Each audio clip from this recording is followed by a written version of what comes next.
The Economist.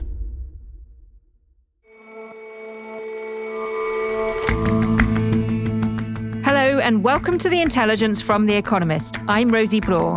And I'm Jason Palmer. Every weekday, we provide a fresh perspective on the events shaping your world. Phones in the classroom are disruptive and undermine learning. Schools hate the devices, children love them. But in America, why is it parents who are particularly keen that their kids carry mobiles? And fine art hasn't been doing so well at auction recently. But don't worry, you can now enjoy your Picasso sketches and make money out of them. If you can't sell it, auction houses are now letting you borrow against it.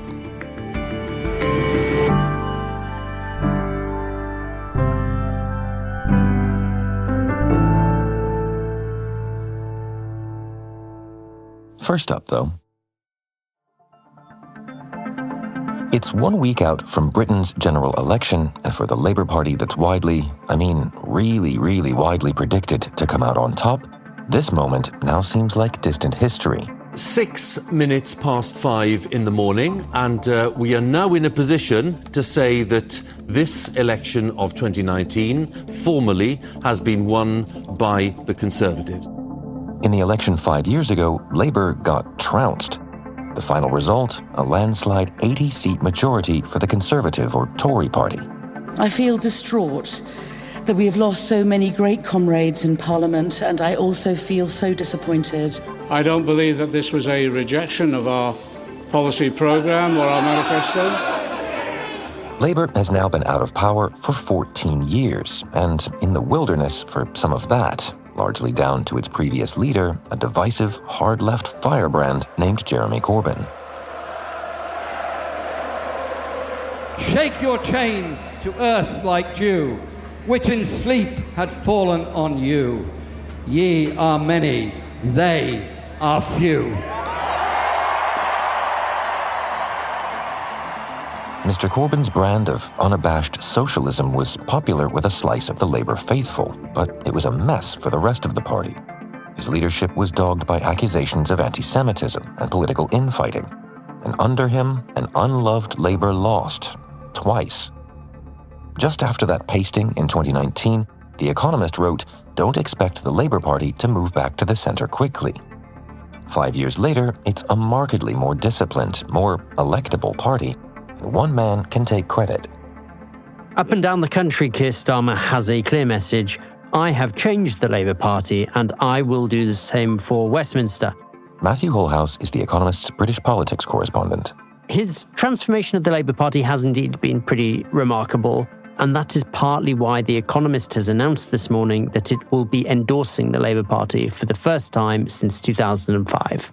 So, Matthew, before we get to the endorsement point, let's talk about the transformation that Mr. Starmer is claiming and go back to what he started with. What was the party like when he began? It's sometimes hard to recall just what a wreck the Labour Party was when he took it over. So in the 2019 general election, under Jeremy Corbyn, it won 203 seats. That was its lowest showing since 1935. And that was not necessarily the nadir. There was a report by Labour Together, a pro-Starmer caucus, the following year that said if you look at the demographic tide, there is no reason why it could not be losing dozens more seats in the next election to come. The party had been riven by crisis over anti-Semitism. For Starmerites, the heart of the problem was that this party had turned inside out. Corbyn was merely a symptom of a cultural malaise, and that was that it had come to elevate the views of its members over those of the public. It had become, in their eyes, an expression of virtue, a way for its members to show good things and express their feelings, rather than what it had been founded to do, which would be an instrument of power for the industrial working classes, something that had to get into government and serve their interests. So in short, Mr. Starmer had quite a job to do. How did he do it?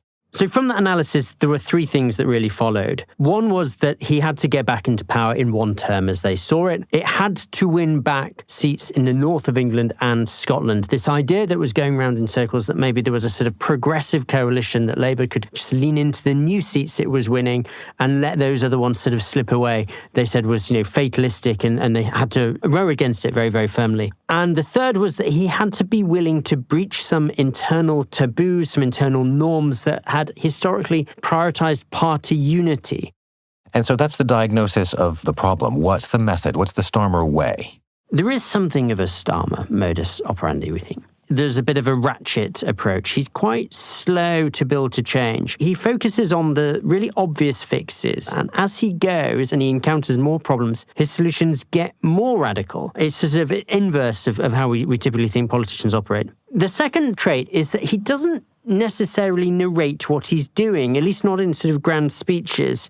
And that means that it can be quite, unless you're really sort of watching, it can be quite hard to appreciate just how far he's moving. So one example of that is that, famously when Tony Blair changed the Labour Party rulebook on Clause 4, which was this historic commitment to public ownership, he made a huge speech about it. It was a big symbolic moment. When Starmer changed Labour's rulebook in 2021 to wrest power away from members a little bit, he doesn't even mention it in the speech afterwards. And it means that actually, some people in the party who are losing out of this process don't fully realise quite how far things are moving. And the third trait, which is something that everybody has noticed, is that he's pretty ideologically dexterous. The single most important goal of this mission is to get Labour back into power. He wooed Labour's selectorate, Labour's members, to get this job through a fairly sort of Corbyn-light pitch. He then pivots really to focus very, very firmly on the voters who had historically voted for the Labour Party and then had moved away in 2019. But his supporters would say, well, this is a virtue. This is a guy who doesn't have rigid views. He's going to look at everything on merits and come to a decision in an open-minded way. How does all that translate when we move from changing the Labour Party to changing the country?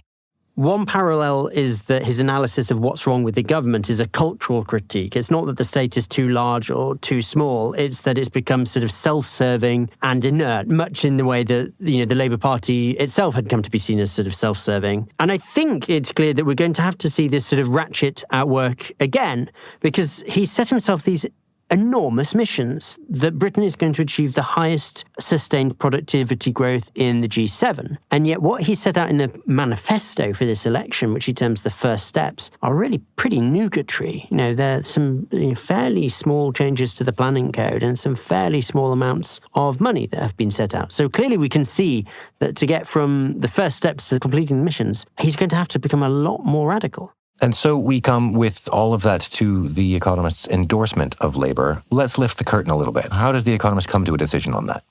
The way we do it is at the leader meeting, which is where the editorials of the newspaper are debated and discussed. You have three authors putting the case for different political parties, and then there's extensive debate afterwards. The argument put for the Liberal Democrats is that this party is essentially a factory of some quite interesting and innovative ideas, including things like the land value tax, which I think The Economist has historically approved of. The case for the Tories is this: Britain needs a moderate, effective centre-right that can make the case for markets, for public sector reform. If it is obliterated, which some polls suggest is possible, that task becomes much, much harder. It becomes much, much more vulnerable to effectively a takeover by the populist and radical right. It is in Britain's long-term interest that there is a successful Conservative Party. But these did not prevail. The case for Labour was this. This is not a party which is, at the moment, fully aligned with The Economist's historic principles. It's swinging behind the new Washington consensus, which is sceptical of globalisation. It's very keen on industrial strategy.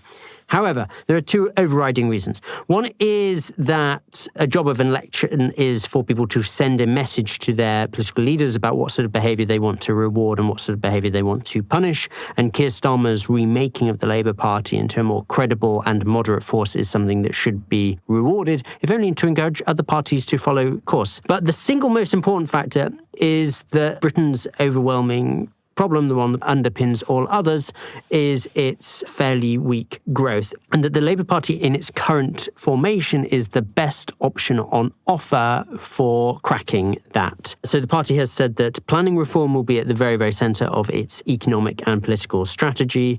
It wants, and let's not over-egg this, but it wants a moderately closer relationship with the European Union, which has the potential to be good for growth. It has the potential to do sensible things to the tax code because it may come to power with a large mandate on the back of a large majority.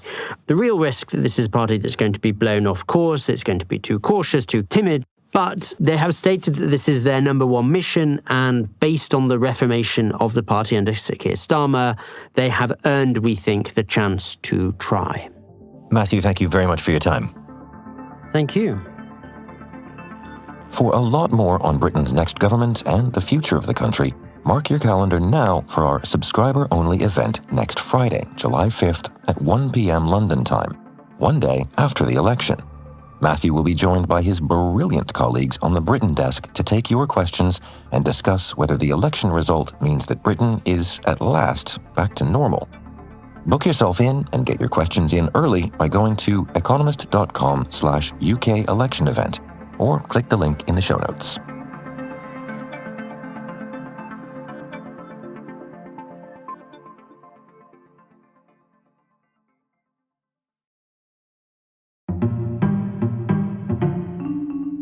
Okay, I admit it, school used to be a bit boring sometimes. But these days it's quite fun. Kids can message their friends, post videos and play games. Smartphones have made class a lot more entertaining. But they're less good for learning. The debate over how much access young people should have to phones is happening the world over. In America, some schools are simply locking devices away during the day. Perhaps predictably, many of the kids aren't too happy about it. It wasn't a big problem before, they're blowing it out of proportion. But it just feels like they don't trust us or something. Yeah. Some parents also have a trust issue. They want their children to carry phones so they can track them at all times. So what's the answer? Who gets a phone and when? People have been concerned about smartphones in schools for a long time. Tamara Gilks-Bohr is The Economist's US policy correspondent. There's been big debates about the role of these smartphones on students' mental health and general well-being. 2 states have passed laws banning cell phone use during instructional time. That's Florida and Indiana. But a number of states are discussing the possibility of passing similar laws. It's interesting because this is a debate that's being had around the world right now about banning phones in schools or limiting their use. But it seems particularly interesting to me in the US, a country where a lot of people don't think you should be allowed to ban guns. You know, the idea of banning phones seems rather far-fetched. It's a really good point to make that connection to guns because, yes, in a country where we really do believe in the freedom to carry guns and also potentially cell phones, that is actually part of the reason why parents want their kids to have cell phones. Many of the parents I spoke with actually mentioned that they want their children to have cell phones in schools because they want to be able to contact them in case of a mass shooting incident to know that they are okay and to know where they are. Tracking kids in a potential gun situation obviously brings an even greater dimension to the phones debate. I'm interested in what the teachers and the schools actually said about what they think the problem is with kids having phones. I was actually a school teacher for 5 years, a couple of years ago. And teachers said basically what we were concerned about back then, which is that, students are getting distracted. They are taking extra long breaks in the bathrooms to go through their phones, to watch videos. So teachers are really concerned about mainly having to police these phones, but also that kids are not learning as much because they're super distracted throughout the day. How do you think the kids are going to respond to all of this? Obviously, the children are not happy with this. Many of the students I spoke with, they wish that they could use the cell phones, some for entertainment purposes, but others were claiming that it was really important for academics, using a calculator, being able to look things up, etc. But the reality is that these students are getting 50 notifications every school day. That's incredibly disruptive. And they're getting over 200 notifications throughout the entire day if you go into after school and nighttime. So the students are getting bombarded with these notifications. And as adults, we know what a life was like before all of this, but they don't. So they might be arguing for something that they don't really quite know the alternative. Have schools actually successfully stopped children using phones at school?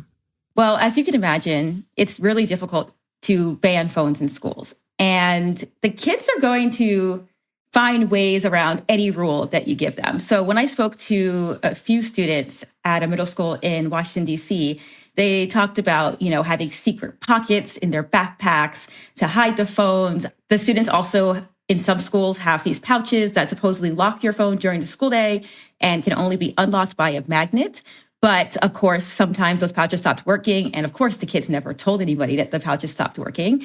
They discussed having 2 phones. They discussed a lot of different things to get around this barrier. So I think just like with anything, any rule you have in school, you're up against the ingenuity of children.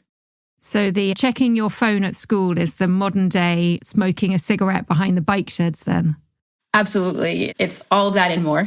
What's the answer? Is there any way to satisfy everyone? It's so complicated. It's hard because parents want their children to have cell phones during free time, but it's really difficult to manage that for teachers. I think that the answer is, in many ways, just start to go old school. Parents have to just stop giving their kids these phones. And that's going to be incredibly difficult to do if parents also want to be able to contact their children in case of a mass shooting situation or other emergency. So unfortunately, the answer is tricky. I think we're going to have to see families and parents start to get more comfortable in schools, to start to band together with schools to agree that, you know what, we are not going to give our children these smartphones.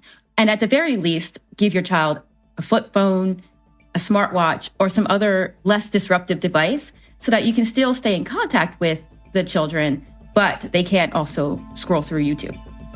Tamara, thanks so much. Great to talk to you. Thank you for having me.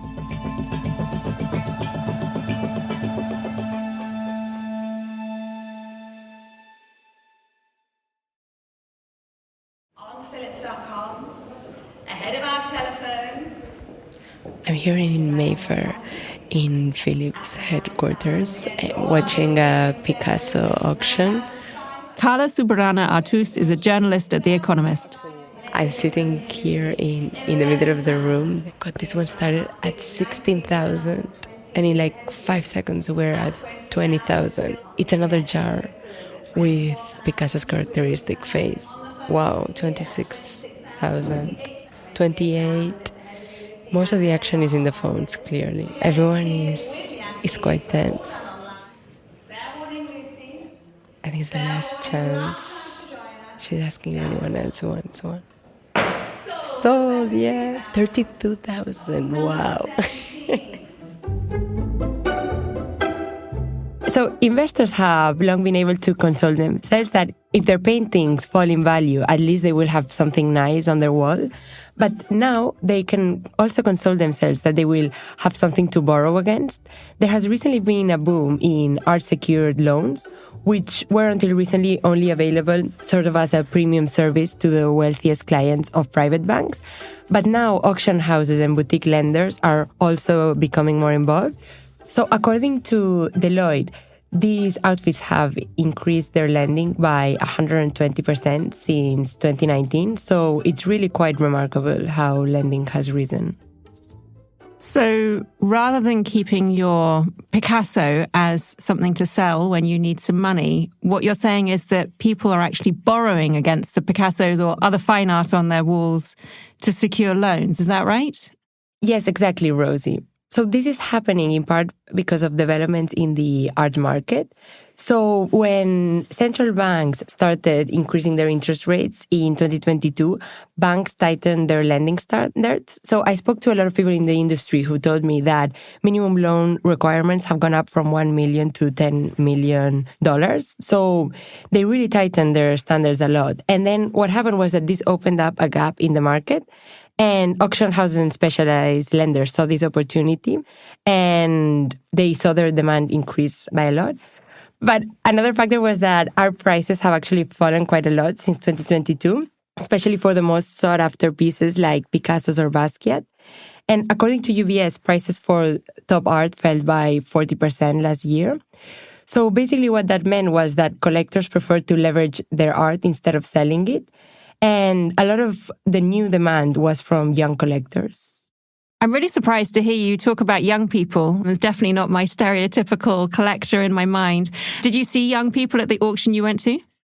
Yeah, that surprised me a lot as well. There were a lot of young people at the auction I went to, and they were actually bidding for the art quite a lot. So it is a new development that is impacting the market. And Christie's told me that they're seeing a huge rise in demand from younger people. It's mostly younger people inheriting from their parents or their grandparents.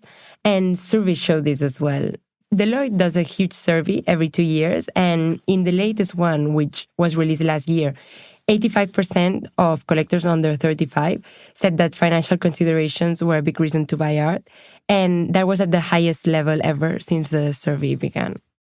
And Carla, how are auction houses responding to this shift in demand? Well, they're actually competing quite aggressively with banks, which is quite surprising. So the main front where they're trying to compete with is interest rates. So auction houses charge much higher rates than banks, and that puts them at a disadvantage. And this is because banks are financed by deposits, which are very cheap, but auction houses have to tap private markets to lend, and that's very expensive. So now what they're trying to do is lower their financing requirements to make their loans more attractive. And so Sotheby's is leading this trend. They recently announced an asset-backed security worth $700 million made up of art-backed loans. And the loans include more than 2,000 works of art, of the finest art in the world, like Rothko's or Basquiat's. But while this is a good idea, I think the problem is that very few other specialized lenders will be able to replicate this, because Sotheby's was able to issue an asset-backed security because they have very detailed information on the performance of their loans stretching back 15 years. But not every institution has such detailed information, so it will be quite hard to replicate. Fascinating to think of auction houses as banks, but we know that the art market is no stranger to fads and fashions that dazzles for a while and then fade. Do you think this trend is going to last? So I do think that there is a limit as to how much the market can grow. First of all, because once art prices begin to rise again, maybe collectors will just prefer to sell their art, so there will be more activity on that front. But I think that a big reason is that art is a very risky investment. So lenders only accept as collateral paintings from the most renowned artists. So that limits how much the market can grow. But in any case, if you're lucky enough to have a Picasso to hand, a new way of unlocking funds has opened up. Thank you so much, Carla. No Picassos, but great to speak to you. Thank you, Rosie. To hear more on the business of art, this week's Money Talk show is dedicated to the art market. The episode explores how an item is actually valued and the large role of trust in the market. If you're already a subscriber, go right ahead and listen. If not, you'll need to sign up to Economist Podcast Plus. The link is in the show notes.